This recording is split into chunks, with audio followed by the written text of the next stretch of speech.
Assalamu alaikum. Many other Americans have Muslims in their families or have lived in a Muslim majority country. I know because I am one of them. But my father came from a Kenyan family that includes generations of Muslims. As a boy, I spent several years in Indonesia and heard the call of the azan at the break of dawn. I have known Islam on 3 continents before coming to the region where it was first revealed. That experience guides my conviction. You're absolutely right that John McCain has not talked about my Muslim faith.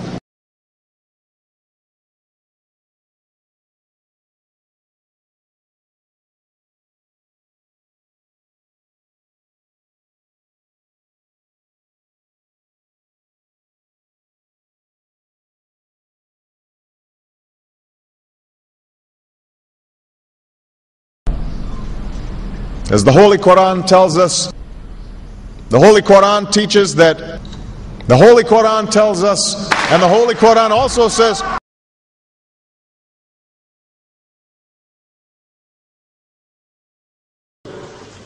we will convey our deep appreciation for the Islamic faith, which has done so much over the centuries to shape the world.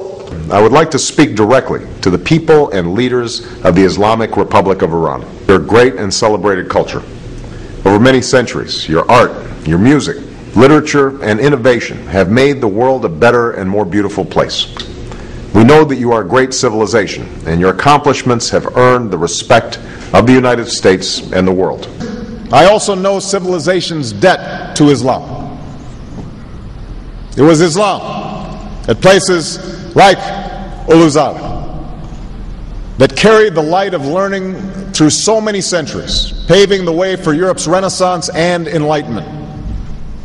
It was innovation in Muslim communities that developed the order of algebra, our magnetic compass and tools of navigation, our mastery of pens and printing, our understanding of how disease spreads and how it can be healed.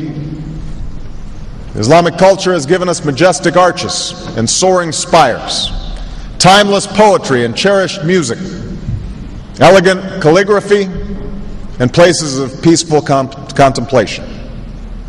They have fought in our wars, they have served in our government, they have stood for civil rights, they have started businesses, they have taught at our universities, they've excelled in our sports arenas, they've won Nobel Prizes, built our tallest building, and lit the Olympic torch. And when the first Muslim American was recently elected to Congress, he took the oath to defend our Constitution using the same Holy Quran. In ancient times and in our times, Muslim communities have been at the forefront of innovation and education.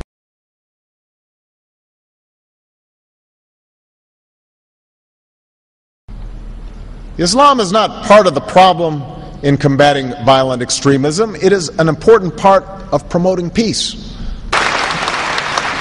The enduring faith of over 1 billion people is so much bigger than the narrow hatred of a few. In the United States, rules on charitable giving have made it harder for Muslims to fulfill their religious obligation. That's why I'm committed to working with American Muslims to ensure that they can fulfill zakat. It is important for Western countries to avoid impeding Muslim citizens from practicing religion as they see fit. And I consider it part of my responsibility as President of the United States to fight against negative stereotypes of Islam wherever they appear.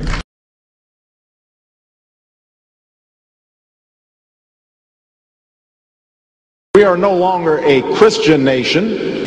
We do not consider ourselves a Christian nation. The United States has been enriched by Muslim Americans. Since our founding, American Muslims have enriched the United States. Islam has always been a part of America's story. There is a mosque in every state in our union and over 1,200 mosques within our borders. One of the points I want to make is that if you actually took the number of Muslims Americans, we'd be one of the largest Muslim countries in the world. Let there be no doubt, Islam is a part of America.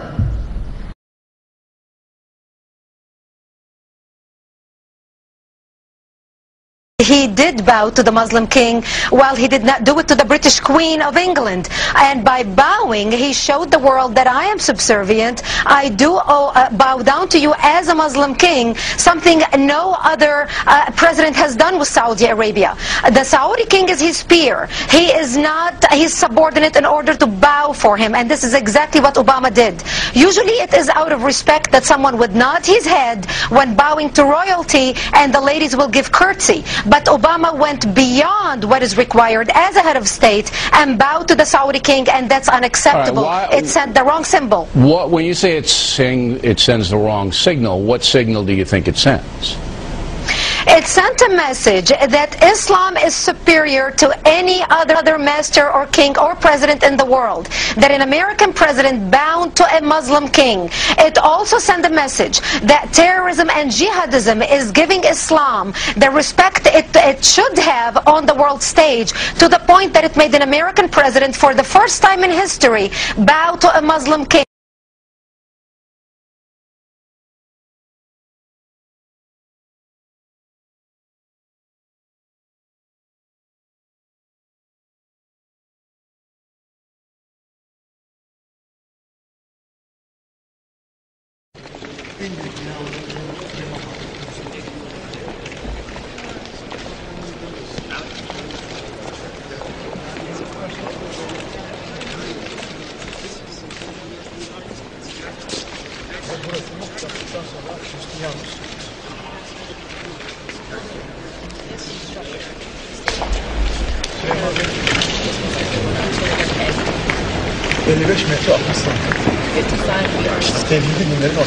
And this is a common thought shared by all the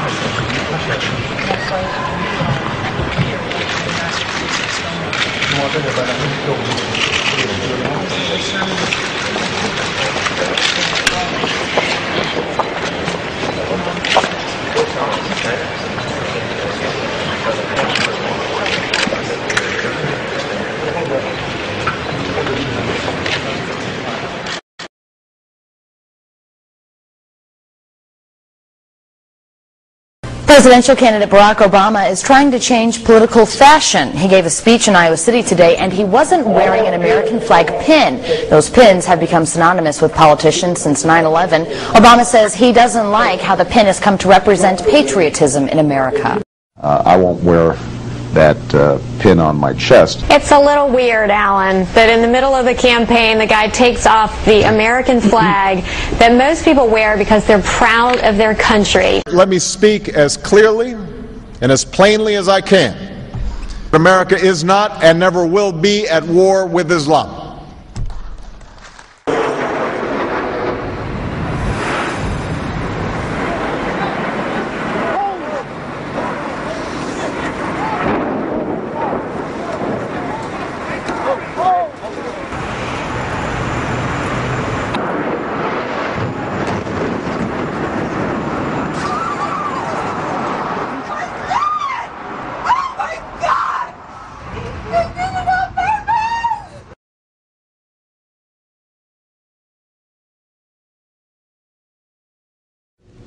Thank you.